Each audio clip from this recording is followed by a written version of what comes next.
Патувањето со моторно возило низ клисурата на реката Брегалница од селото Истибање до Македонска Каменица и понатаму до Делчево е предизвик со многу опасности од веќе натрупани одрони, но и од надвиснати карпи кои можат во секој момент да се урнисаат на асфалтот.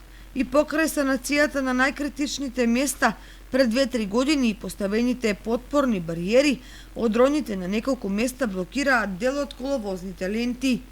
Кога ќе се отстранат, засега никој не кажува, поради што може да се претпостави дека се чека да се доурниса ерозивното земјиште со карпи, па потоа да се интервенира.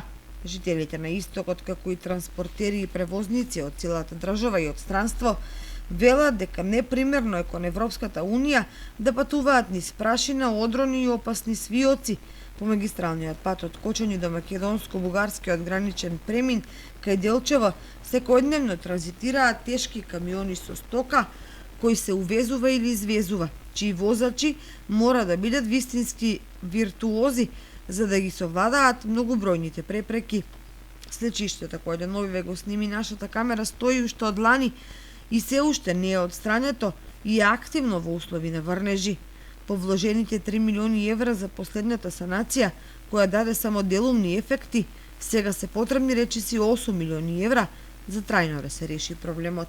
Меѓутоа, за возрастните жители на Истокот, најдобро решение е сообраќајно поврзување на пограничните населени места со централниот дел од државата, вклучително и поврзувањето со Бугарија, е патот преку Калиманско поле, кој поминува покрај Биглата, Трсино и Трстија, кој доколку се доизгради и модернизира ќе овозможи безбеден и побрз транспорт.